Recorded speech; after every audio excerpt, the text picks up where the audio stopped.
औज़ुबिल्लाहिमिनश्शैतानिर्रजीम बिस्मिल्लाहिर्रहमानिर्रहीम अस्सलामु अलैकुम वरहमतुल्लाहि वबरकातुहू। Welcome to your C++ journey with 7 scripts.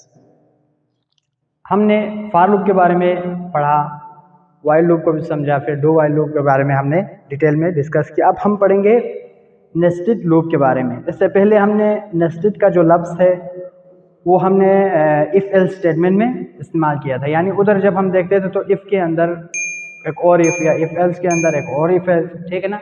तो इधर इसका कंसेप्ट यह है कि एक लूप के अंदर दूसरा लूप या मल्टीपल लूप्स भी आ सकते हैं, इसको कहते हैं नेस्टेड लूप। तो लेट्स से नेस्टेड लूप कब हमारे काम में आता है या कब हम इस्तेमाल करते हैं। तो आपको बहुत सारे मौके ऐसे आते हैं जहां पे आपको नेस्टेड लूप इस्तेमाल करना पड़ता है। जब आप आगे जाएंगे अरे के सेक्शन में पहुंचेंगे, जब आप उससे भी थोड़ा आगे जाके ऊप में पहुंचेंगे, फिर उससे भी आगे जाके डेटा स्ट्रक्चर के आगे के अंदर जब आप पहुंचेंगे तो उधर आपको बहुत ज़्यादा जो नेस्टेड लूप है काम आएगा, ठीक है।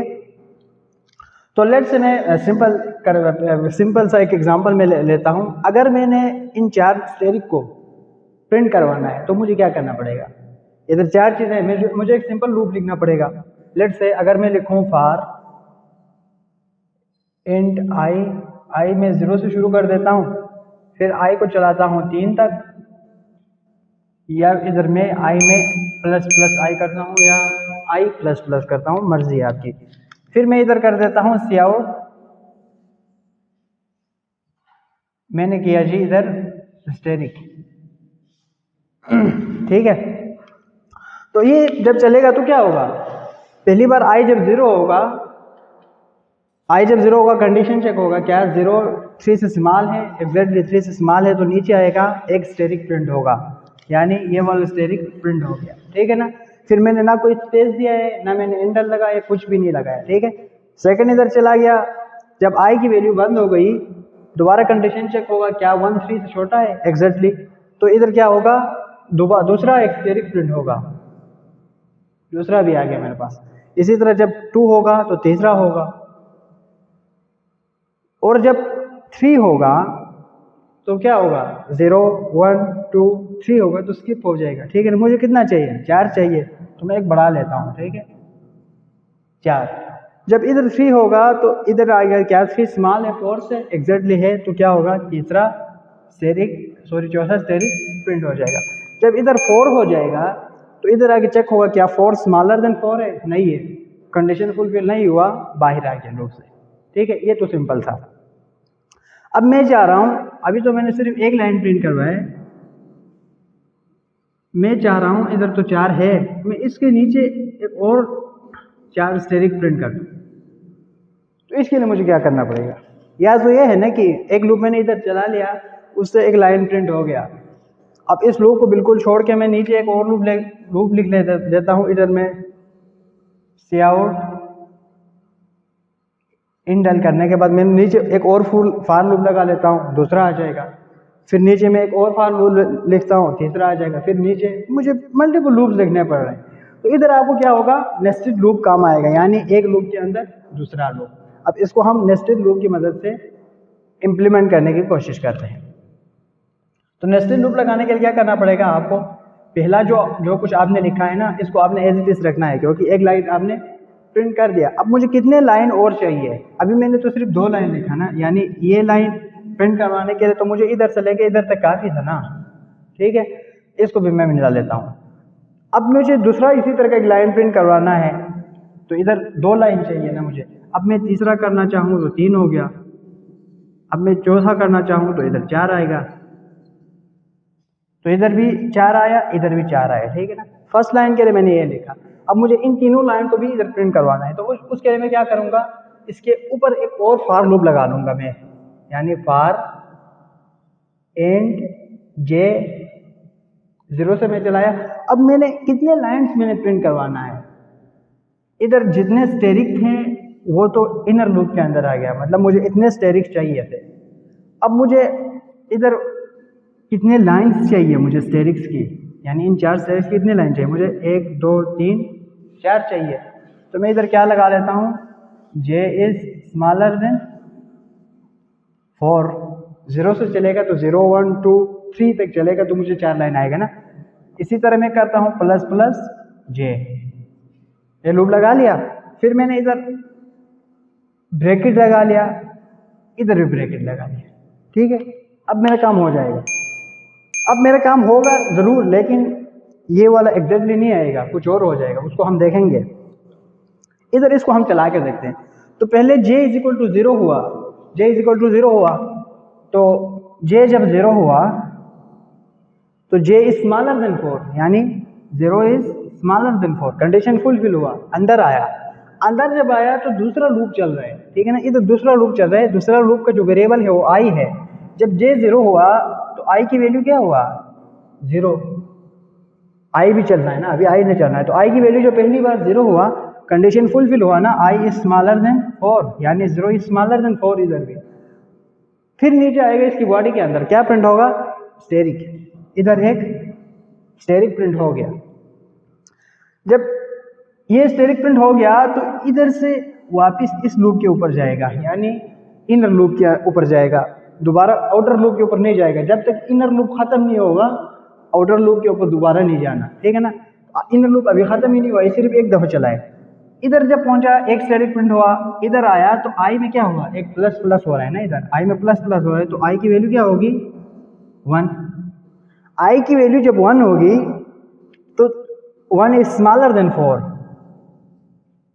तो क्या होगा, अंदर आके दूसरा स्टेरिक प्रिंट होगा ना, सी आउट। अब दोबारा चल रही है इसकी बॉडी, तो इधर ऑलरेडी एक स्टेरिक तो मैंने प्रिंट किया हुआ था ना, अब दूसरा भी हो जाएगा। इसी तरह जब आई की वैल्यू 2 हो जाएगी तब कितना होगा, 3 स्टेरिक प्रिंट होगा। आई की वैल्यू जब 3 होगी तो चौथा स्टेरिक आ गया। जब इधर आई की वैल्यू 4 हो जाएगी ना, तो क्या होगा, 4 इज स्मॉलर देन 4 नहीं है, तो क्या हुआ, ये लूप तो एग्जिट हो गया, यानी इधर लूप तो नहीं चला। अब किधर आएगा कर्सर, इधर आके खड़ा हो जाएगा, ठीक है ना। अभी तो मेरा ये लाइन जो है ना, मैं जा रहा था ना, सपोज ये लाइन, ये मेरा प्रिंट हो गया आगे के लिए, ठीक है ना। अब मैंने दूसरे लाइन के ऊपर आना है, मुझे इधर से आगे नहीं चाहिए, यानी इधर ये भी कर सकता था मैं, स्टेरिक आगे भी प्रिंट करना, अगर मैं चाहूँ तो ये भी कर सकता था, लेकिन मुझे आगे नहीं चाहिए, नीचे चाहिए, ठीक है ना, सेकंड लाइन के ऊपर चाहिए। तो मैं जब इनर लूप एक बार खत्म हो गया तो क्या करूंगा, इधर सी आउट इंडर, यानी इनर लूप इधर पहुंचा तो ये स्टेरिक इधर तक प्रिंट हो गया ना। अभी कर्सर किधर खड़ा है, अभी इस लूप से बाहर आया है, इधर खड़ा है। जो ही इंडल चलेगा तो कर्सर किधर आएगा, नीचे आएगा, इधर से इधर आएगा। अब इस बार जो भी होगा वो इस लाइन पे होगा, ऊपर वाले लाइन पे नहीं होगा, तो इधर इंडल लिख लिया मैंने, तो नीचे आ गया। अब मैंने कहा था जब इनर लूप खत्म हो गया ना, अभी तो आउटर लूप की वैल्यू क्या थी, सिर्फ 0 थी। आउटर लूप में 4 बार चलना है अभी, ठीक है ना, 3 बार चलना है, तो क्या होगा, इधर से वापस इधर चला जाएगा। आई की जे की, अब इधर जे की वैल्यू 0 थी पहली बार, अब जे की वैल्यू क्या होगी, प्लस प्लस हो रहा है ना, तो जे की वैल्यू होगी जी, जे की वैल्यू 1। जब जे की वैल्यू 1 हो जाएगी तो दोबारा कंडीशन चेक होगा, क्या जे की वैल्यू जो 1 है वो स्मॉलर देन 4 है, एग्जैक्टली है, अंदर आया, दोबारा उसी लूप के ऊपर आया। जब दोबारा इधर आया तो आई की वैल्यू क्या होगी, दोबारा 0 होगी, ठीक है ना। आई की वैल्यू अब इधर 3 नहीं रहेगी, क्यों, क्योंकि ये दोबारा इनिशियलाइज हो रहा है आई, ठीक है ना, दोबारा डिफाइन हो रहा है आई वेरिएबल। आई की वैल्यू दोबारा 0 हो गई। जब जे की वैल्यू 1 हो गई तो आई की वैल्यू दोबारा 0 हो गई। जब 0 होगी तो एक बार ये चलेगा ना, 0 तो इज स्मॉलर देन 4, तो ये स्टेरिक प्रिंट होगा। अब किधर प्रिंट होगा, कर्सर मेरा किधर खड़ा था, इस लाइन के ऊपर खड़ा था ना, इधर एक स्टेरिक प्रिंट हो गया। जब आई की वैल्यू 1 होगी दूसरा स्टेरिक हो जाएगा, आई की वैल्यू 2 होगी तीसरा स्टेरिक, आई की वैल्यू 3 होगी चौथा स्टेरिक आ गया, ठीक है ना। अब आई की वैल्यू जो ही 4 हो जाएगी, दोबारा ये कंडीशन फॉल्स हो जाएगा, तो दोबारा इनर लूप से बाहर आएगा, इधर आएगा, दोबारा इंडल चला तो कर्सर इधर आएगा। अब इधर से अभी क्या करना है, दोबारा इधर जाना है। अभी तो आई की जे की वैल्यू सिर्फ 1 है। अब जे की वैल्यू अभी 1 थी ना, तो दोबारा इधर गया तो कितना हुआ, एक और प्लस हुआ, तो जे की वैल्यू 2 हो गई। 2 के लिए भी इनर लूप पूरा एक दफा चलेगा, फिर 2 जब होगी तो ये वाला लाइन भी प्रिंट हो जाएगा। जब जे की वैल्यू इसी तरह तीसरी दफा इधर चलेगी तो 3 हो जाएगी जे की वैल्यू, दोबारा इनर लूप पूरा चलेगा, ये वाला आ गया। चौथी दफा इधर जाएगी तो जे की वैल्यू 3 से कितना होगा, 4। जब 4 हो जाएंगे तो 4 इज नॉट स्मॉलर देन 4, तो क्या होगा, इधर से एग्जिट होके इधर आ जाएगा, यानी आउटर लूप से बाहर आ जाएगा। So in this way we can draw such different type of जो हमारे पास रेक्टेंगल हो गया, इस तरह के ट्राइंगल हो गया, शेप हम बना सकते हैं। ठीक है, तो ये जो जिस तरह की शेप आप बना लेते हैं ना, इसमें लूप इसी तरह ही इस्तेमाल होगा, लेकिन उसमें जो लॉजिक इस्तेमाल होगा ना वो डिफरेंट सा होगा। ठीक है ना, उसके बारे में भी हम बात करेंगे। ये था नेस्टेड लूप के बारे में, यानी एक लूप के अंदर, एक फार लूप के अंदर दूसरा लूप मैंने लगा लिया। अब इधर जो है ना, अभी हम फॉर तक चला रहे हैं। अगर लेट्स से एक यूजर है, वो चाहता है कि मैं सिर्फ 4 क्यों करूँ।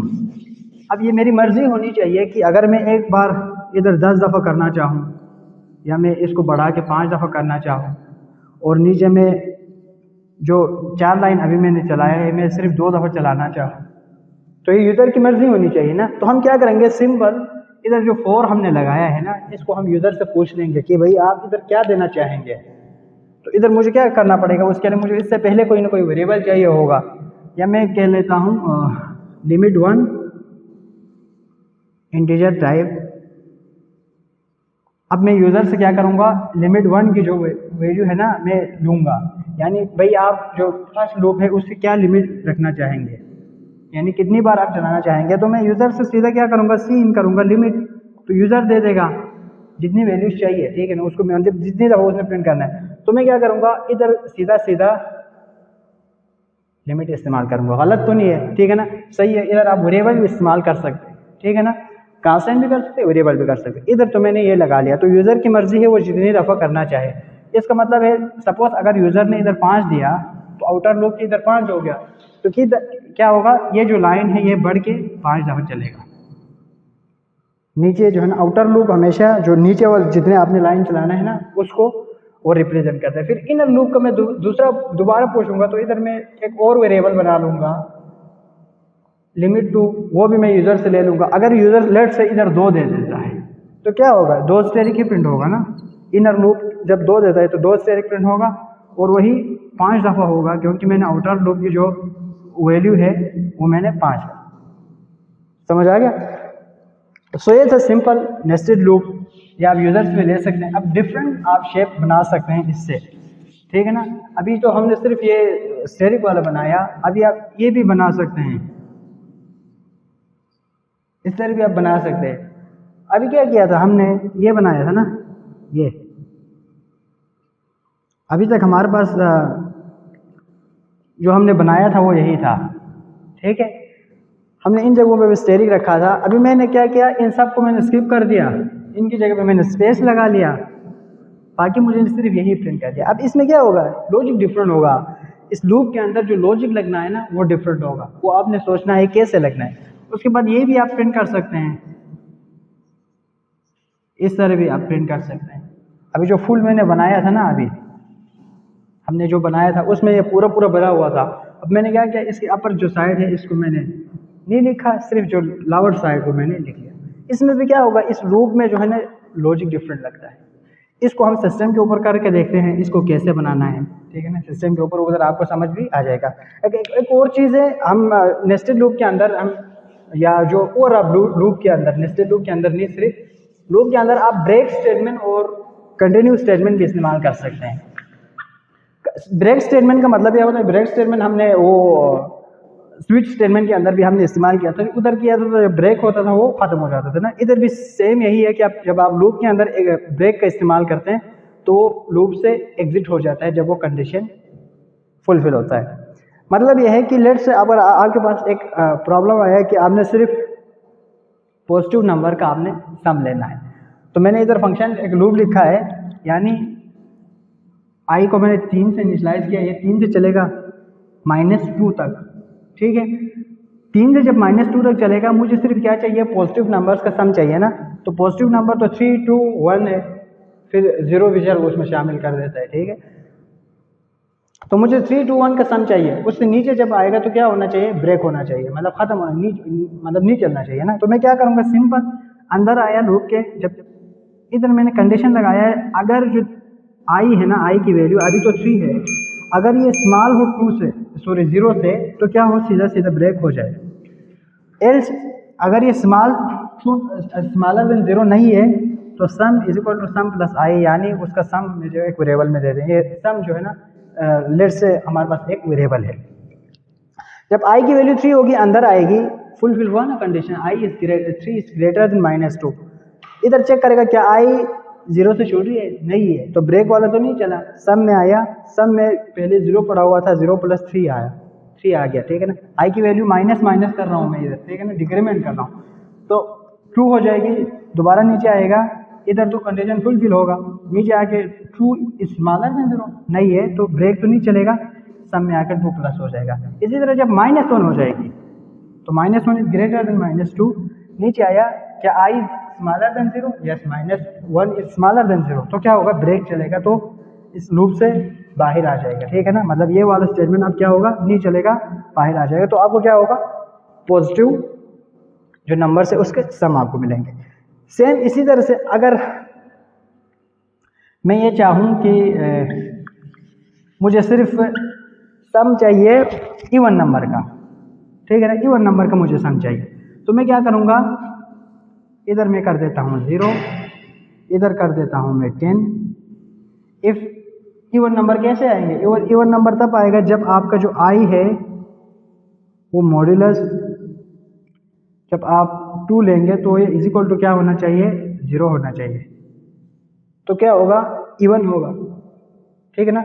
अगर मैं इसको नॉट कर दूं इधर, ठीक है, या मैं इसको लगा लूं, इवन नंबर को मुझे सम चाहिए था, जब मैंने ये किया तो मैं इधर लिख लेता हूं sum is equal to sum plus I. कब होगा ये, जब इवन नंबर जब होंगे तो सम होगा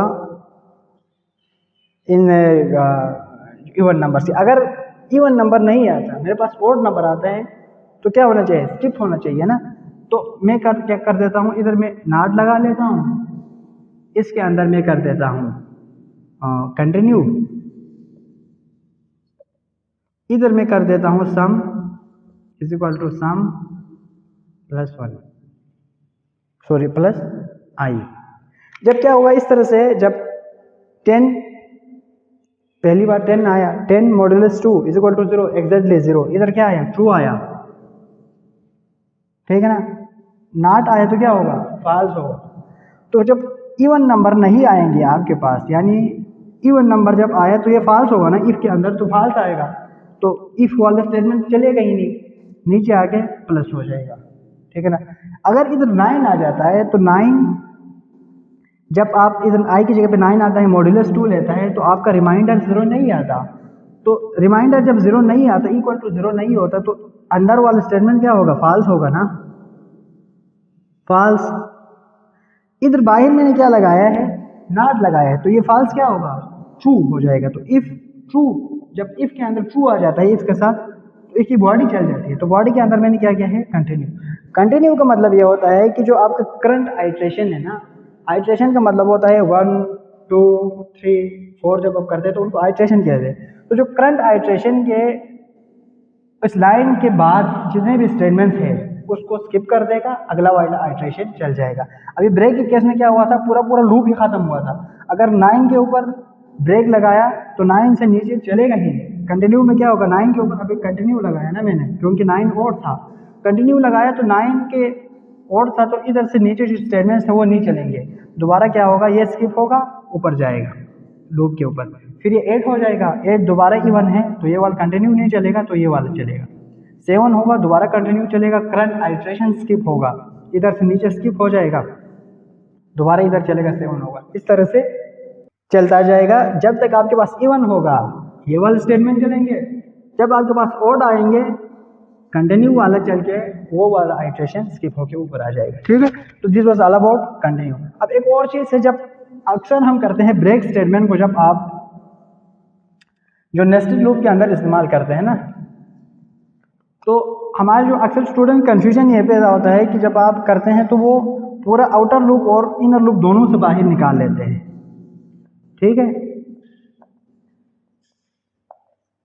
अब इधर मैं कर देता हूं if j is equal to 2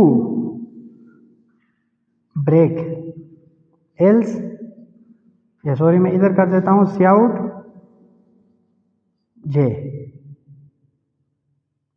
ठीक है। तो मैंने ये लगाया, तो जब इधर क्या होगा, नेस्टेड लूप मैंने लगाया है ना, तो नेस्टेड लूप के अंदर जब इधर अंदर आएगा, तो जब j = 2 होगा तो मैंने ब्रेक लगाया, तो जब आप ब्रेक लगाएंगे तो सिर्फ इनर लूप से बाहर आएगा, यानी लूप खत्म होना है ना ब्रेक लगाया तो ये कर्सर किधर आएगा।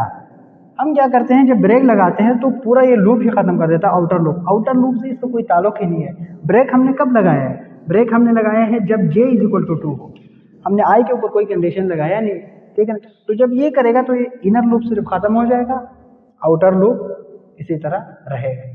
तो इस चीज़ को आपने ज़रूर ध्यान में रखना है। तो this was all about the nested loop. System के ऊपर जाके हम एक शेप बना के देखते हैं, उससे आपकी जो कंसेप्ट है वो मज़ीद क्लियर हो जाएगा।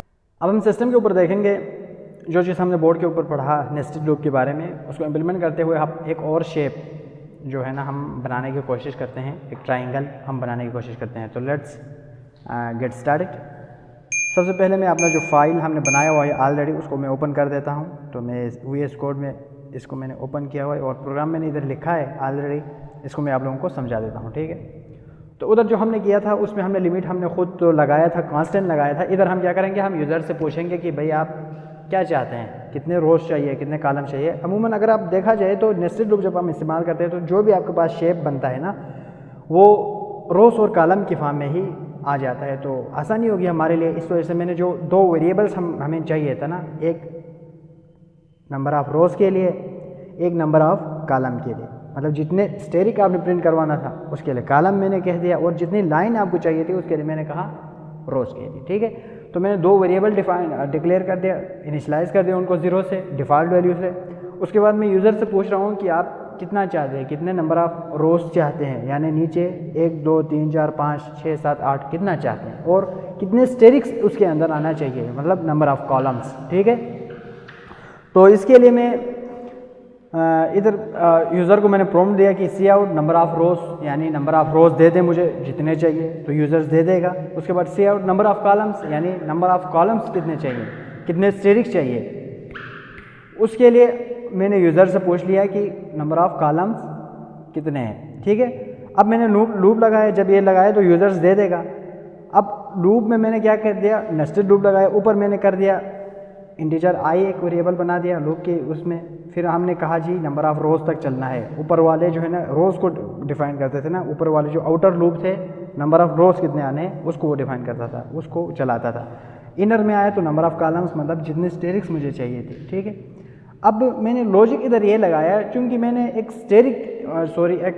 मुझे चाहिए ना एक ऐसा एक ट्राइंगल चाहिए मुझे, ठीक है। इस तरह का ना मुझे एक, अगर मैं ये इधर ये बना दूं, एक मिनट, इस तरह का मुझे एक ट्राइंगल चाहिए, ठीक है। इस तरह का मुझे ट्राइंगल चाहिए। तो इसको बनाने के लिए मुझे कोई ना कोई लॉजिक तो लगाना पड़ेगा, विदाउट लॉजिक तो नहीं हो सकता, ठीक है। अब डायरेक्ट अगर मैं चला लूँ तो इसमें वही जो पूरा प्रिंट हो जाता था, एक रेक्टेंगल के फॉर्म में, एक स्क्वायर की फॉर्म में जो है ना, स्टेरिक इधर भी वही आया, इधर भी वही आया। अब मैंने क्या करना है, इस तरह का एक मुझे ट्राइंगल चाहिए, इसके लिए मुझे कोई ना कोई लॉजिक लगाना पड़ेगा। तो मैंने लॉजिक क्या लगाया, जब j की वैल्यू i से ग्रेटर हो जाए तो क्या करना है, आपने सीधा सीधा ब्रेक करना है। मतलब ये पहली बार i 0 था, j भी 0 हो जाएगी, i 0 हुआ तो अंदर आया, j चलना है, j जब तक कंप्लीट नहीं होगा i दोबारा नहीं चलना, ठीक है। तो जब i 0 हो गई तो j ने चलना है, तो जब भी j भी 0 हो गई तो इधर आगे कंडीशन चेक किया, क्या j इस ग्रेटर देन i नहीं है, तो ये वाला तो नहीं चलेगा। क्या होगा, एक स्टेरिक प्रिंट हो गया, समझ आ गया, यानी ये वाला स्टेरिक प्रिंट हो जाएगा एक। अब उसके बाद क्या होगा, इधर आके इधर से ऊपर चला गया, j में एक इंक्रीमेंट हुआ, 1 हो गई j की वैल्यू, इधर आया j1, क्या j is greater than i, exactly i की वैल्यू क्या थी, 0 थी, j की वैल्यू 1 हो गई ना, तो ब्रेक चल गया का मतलब क्या हुआ, इधर एक स्टेरिक प्रिंट हो गया, उसके बाद ब्रेक चल गया तो इनर लूप से क्या हुआ, बाहर आया। इनर लूप से जब बाहर आया तो एंडल वाला स्टेटमेंट चल गया, तो कर्सर नीचे वाले इस पॉइंट के ऊपर आ गया, समझ आ गया। एंडल वाला चलने के बाद दोबारा आउटर लूप के इधर चला गया, तो अब i में क्या होगा, एक इंक्रीमेंट होगा, i की वैल्यू 1 हो जाएगी, अंदर आया, जे की वैल्यू दोबारा 0 हो गई, J is smaller than I not greater than, तो ये वाला नहीं चलेगा, ठीक है। सी आउट हो गई, एक स्टेरिक प्रिंट हो गई सेकंड लाइन के ऊपर। दोबारा जे में एक इंक्रीमेंट हुआ, जे की वैल्यू 1 हो गई, आई की वैल्यू भी क्या है 1 है, तो J is not greater than I, J is equal to I but not greater than I, तो इस वजह से क्या हुआ, दोबारा ये नहीं चला। दोबारा क्या चला, ये ब्रेक तो नहीं चला, इससे नीचे वाला स्टेटमेंट चल गया, ठीक है ना।